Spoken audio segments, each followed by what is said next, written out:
ជំរាបសួរទៅកាន់ពុកម៉ែបងប្អូនយើងថ្ងៃនេះគឺមានរឿងមកអាប់ដេតចែកជូនទៅកាន់បងប្អូនយើងទៀតហើយបាទខ្ញុំទៅតែឃើញបាទអធិការដ្ឋាននគរបាលក្រុងតាខ្មៅគឺគាត់បានផុសបាទកាលពីម្សិលមិញណាថ្ងៃនេះទៅខ្ញុំបានយកមកចែកជូនទៅកាន់បងប្អូនយើងមានបងប្អូនប្រុសម្នាក់ហ្នឹងគឺជាក្មេងសិស្សសាលាទេបងប្អូនយើងបាទក្មេងមែនតែនបាទក្មេងមែនតែនប្រហែលជាអាចថ្នាក់ទី7ទី8ដោយសារយើងអត់បញ្ជាក់ឲ្យច្បាស់បាទអាចទី7ទី8ច្រើនជាងបាទអញ្ចឹង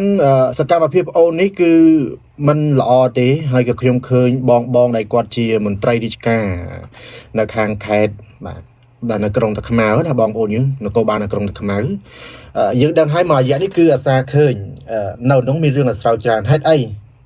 បងប្អូនយើងនៅពេលដែលឃើញមានរឿងអាស្រោចច្រើនកាត់ឡើងបានថាមន្ត្រីទីនោះគឺគាត់ធ្វើការបើសិនជាកន្លែងនោះខេត្តនោះតំបន់នោះអត់មានរឿងអាស្រោចកាត់ឡើងបានថាមន្ត្រីនោះគឺគាត់ខ្ជិលធ្វើការតែខ្ញុំឃើញមួយរយៈនេះឃើញក្រុងតាខ្មៅគឺគាត់មានរឿងអាស្រោចច្រើនអញ្ចឹងបានន័យថាមន្ត្រីនៅមូលដ្ឋាននោះគឺគាត់ឧស្សាហ៍ក្នុងការធ្វើការខ្ញុំឃើញថាជាមន្ត្រីល្អហើយក៏គាត់ផុសពីម្សិលមិញនេះបាទខ្ញុំឃើញហើយខ្ញុំក៏មានអារម្មណ៍ថាសប្បាយចិត្តចំពោះខាងមន្ត្រីខាងនោះនេះបាទហើយខ្ញុំក៏ចង់ឃើញមានមន្ត្រីផ្សេងទៀតធ្វើតាមដូចជាមន្ត្រីនៅខាងក្រុងតាខ្មៅដែរបងប្អូនយើងណាបាទខ្ញុំឃើញគឺល្អមែនតើតកតងជាមួយបងប្រុសម្នាក់ដែលកំពុងតែល្បីតាមបណ្ដាញសង្គមមានការថតជាប់ទស្សនវិជ្ជាបងប្រុសនោះជក់បារីនៅកន្លែងលក់ដូរហើយបងអាញាធរគាត់ឃើញអញ្ចឹងហើយក៏គាត់ចុះទៅអប់រំគាត់ហៅអាណាព្យាបាលមកដើម្បីអប់រំគាត់សហការជាមួយនឹងគ្រូទទួលបន្ទុកសហការជាមួយនឹងយុវសាលាសហការជាមួយអាណាព្យាបាលមកជុំគ្នាបាទមកចែករំលែកកុំឲ្យក្មេងនឹងធ្វើរឿងអញ្ចឹងទៀតបើធ្វើអញ្ចឹងវាអាចប៉ះពាល់ច្រើនទៅកាន់អនាគតក្មេងនឹងគាត់ហៅនេះមិនមែនជារឿងអីធំដុំទេបងប្អូនយើងគាត់ហៅអប់រំដើម្បីអនាគតក្មេងទេបើសិនជាពួកគាត់មិនហៅអប់រំទេក្មេងនឹងគឺគ្មានអនាគតថ្ងៃក្រោយនេះយើងមើលសកម្មភាពគឺបងប្រុសម្នាក់គឺគាត់ជក់បារីក្មេងតែប៉ុណ្ណឹងបងប្អូនត្រឹមថ្នាក់ទី7ទី8ជក់បារីជក់បើសិនជាធំបន្តិចបាទមានចរិតអញ្ចឹងហើយធ្វើទង្វើអញ្ចឹងធំបន្តិចអាចជក់ថ្នាំទេបងប្អូនយើងបាទខ្ញុំជឿថា90% អាចនឹងជក់ថ្នាំក្មេងដែលមានចរិតបែបហ្នឹងអាចនឹងជក់ថ្នាំដូច្នេះបងអាជ្ញាធរនៅក្រុងតាខ្មៅគឺគាត់ធ្វើអញ្ចឹងត្រូវហើយខ្ញុំចង់ឲ្យផ្ទៃប្រទេសទាំងមូលហ្នឹងគឺបែបហ្នឹងបើសិនជាឃើញទង្វើក្មេងសិស្សសាលាណា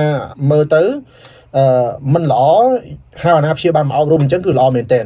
ដោយចាស់ពោលថាពតសាឡាវពតនៅខ្ចីតែពេលចាស់ទៅបាក់ពតឯងខ្ញុំសូមឧទាហរណ៍ខ្លីបន្តិចបងប្អូនយើងណាឧទាហរណ៍រឿងផ្ទាល់ដែលខ្ញុំបានជួបផ្ទាល់ខ្ញុំមានមិត្តភ័ក្តិរបស់ខ្ញុំរៀនមួយគ្នាម៉ោងរៀនម៉ោងសូត្រគាត់រៀនទេកិច្ចម៉ោងទៅជក់បារីទៅអាកូននឹងអញ្ចឹងណាជក់បារីបុកបយ៉ាផឹកស្រាក៏មានដែរច្រៀងរ៉ាអូខេម៉ោងរៀនអត់រៀនណាបងប្អូននេះកិច្ចឲ្យប្រាប់អាណាព្យាបាលថាខ្លួនឯងទៅរៀនក៏តែមិនដែរចូលសាលាទេរហូតដល់អ្នកខ្លះដែលខ្ញុំស្គាល់ណាអត់មានឈ្មោះនៅសាលាក៏មានដែរទៅរៀនតែអត់មានឈ្មោះប្រឡងគេមូលហេតុអីអត់បានចូលប្រឡងអញ្ចឹងវាធ្លាក់ដល់ពេលធ្លាក់អញ្ចឹងវាអត់មានឈ្មោះម្ដាយឪពុកគឺគាត់មានលុយគាត់បញ្ជូនលុយឲ្យកូនទៅរៀនឲ្យកូនទៅរៀនទិញម៉ូតូទំនើបកូនជិះទៅរៀនណាដឹងថាកូននោះវារៀនមិនរៀនអញ្ចឹងណាជិះបានគឺលោកអត់ដឹងទេគឺអត់បានដឹងថាកូនទៅរៀនទេ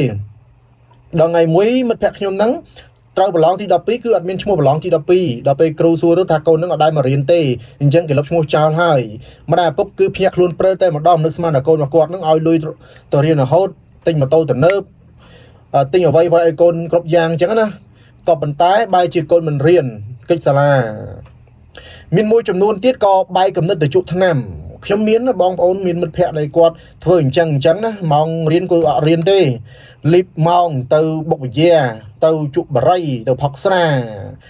រហូតទៅដល់ប៉ូលីសចាប់ទៅដឹងថាពួកអស់នឹងជក់បារីខ្ញុំមិនដែរអធិស្ឋានប៉ូលីសចាប់ទៅដឹងថាពួកនឹងជក់ថ្នាំអត់ដែរដឹងសោះបាទ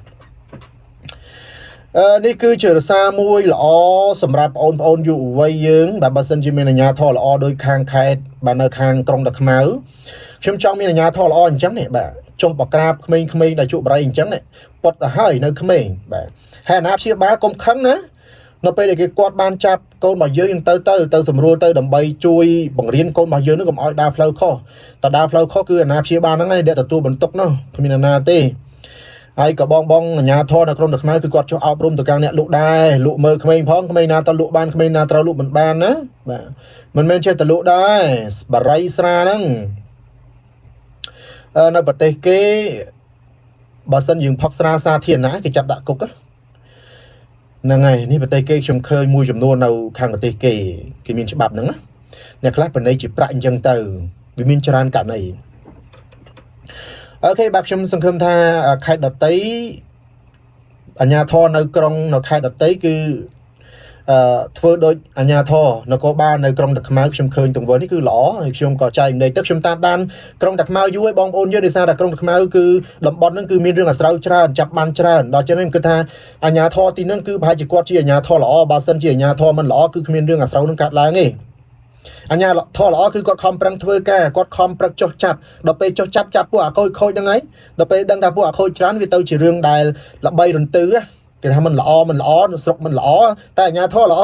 តែមនុស្សវាខូចនឹងវាច្រើនអញ្ចឹងណាតំបន់ណាក៏មានមនុស្សខូចដែរបងប្អូនយើងស្រុកខ្ញុំខេត្តខ្ញុំក៏មានមនុស្សខូចដែរគ្រាន់ថាអាការដែលធ្វើអាជ្ញាធរធ្វើមិនធ្វើអានឹងមិនដឹងទេអានឹងរឿងផ្សេងតែខ្ញុំឃើញនេះគឺល្អត្រង់អាជ្ញាធរខេត្តតាខ្មៅក្រុងតាខ្មៅនេះបាទគឺល្អបាទហើយសង្ឃឹមថាមានអាជ្ញាធរផ្សេងល្អដូចអាជ្ញាធរនៅក្រុងតាខ្មៅដែរហើយត្រឡប់ទៅវិញផ្ដាំទៅបងប្អូនមិត្តយុវវ័យក្មេងៗចំនួនក្រោយយើងគឺជាតំពាំងស្នងឬស័យមិនមែនជាតំពាំងស្អុយរលួយទេនៅពេលដែលយើងទៅរៀនសូត្រយើងខំប្រឹងរៀនសូត្រសង្វាត់យកចំណេះដឹងចំណេះវិជ្ជាដើម្បីចេះដើម្បីដឹងដល់ពេលដឹងយើងចាប់ដើមអភិវឌ្ឍខ្លួនយើងឲ្យរីកចម្រើនទៅជាមានទៅជាបានធ្វើជាធនធានល្អបើមិនអាចជួយជាតិអីបានក៏សូមកុំបំផ្លាញជាតិអញ្ចឹងណាស្គាល់ខុសស្គាល់ត្រូវអ្វីខុសអ្វីត្រូវអ្វីត្រូវធ្វើអ្វីមិនត្រូវធ្វើគូត្រូវតែស្គាល់អញ្ចឹងអរគុណបងប្អូនយើងនេះគឺជាសារមួយល្អដែរសម្រាប់បងប្អូនយើងបើសិនជាមានអាជ្ញាធរច្រើនដែលគាត់ធ្វើ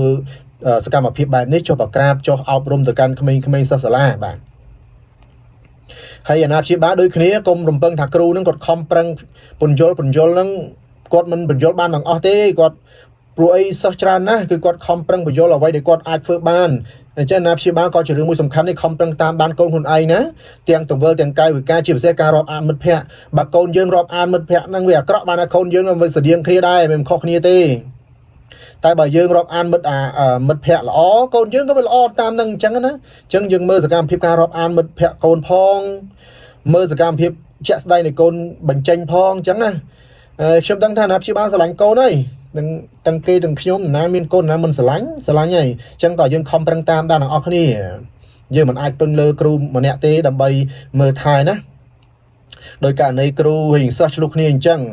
កំហុសគឺសិស្សក៏ខ្ជិលរៀនដល់ពេលគ្រូគាត់ដាក់វិន័យអញ្ចឹងទៅសិស្សខឹង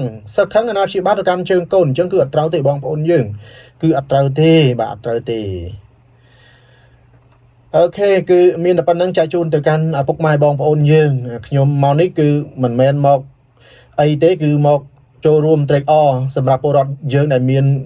បាទនគរបាលក្រុងតាខ្មៅនោះគឺគាត់ល្អហើយបងប្អូនយើងអ្នកនៅនោះគឺគាត់សប្បាយចិត្តហើយដែលមានអាជ្ញាធរល្អចេះយកចិត្តទុកដាក់ចេះមើលការខុសត្រូវហើយនៅភ្នំពេញយើងក៏មានមួយដែរបាទខ្ញុំឃើញណាខ្ញុំអានព័ត៌មានពីអន្សល់មិញបាទខ្ញុំក៏សប្បាយចិត្តដែរនៅពេលឃើញអាជ្ញាធររបស់យើងនៅខាងពោធិ៍សែនជ័យដែលគាត់បានចាប់ជាមួយនឹងមន្ត្រីខ្លាយបន្លំខ្លួនចាប់បានបោះលើឡានញាត់ចូលគុកណាបាទអញ្ចឹងមន្ត្រីខ្លាយហ្នឹងគេបន្លំខ្លួនធ្វើជាប៉ូលីសហើយគេដើរផាកពេលយប់ចាប់ប្រជាពលរដ្ឋធ្វើដំណើរចាប់ធ្វើស៊ីបងប្អូនស្គាល់ពីធ្វើស៊ីទេធ្វើស៊ីអស់300-400 $អញ្ចឹងទៅក្នុងម្នាក់ល្បីដែរមកវឹកមុនឥឡូវនេះបងអាជ្ញាធរនៅបាញ់យើងនេះផ្លូវ2004នេះក៏ចាប់បានណាបាទនេះក៏ជាអាជ្ញាធរល្អ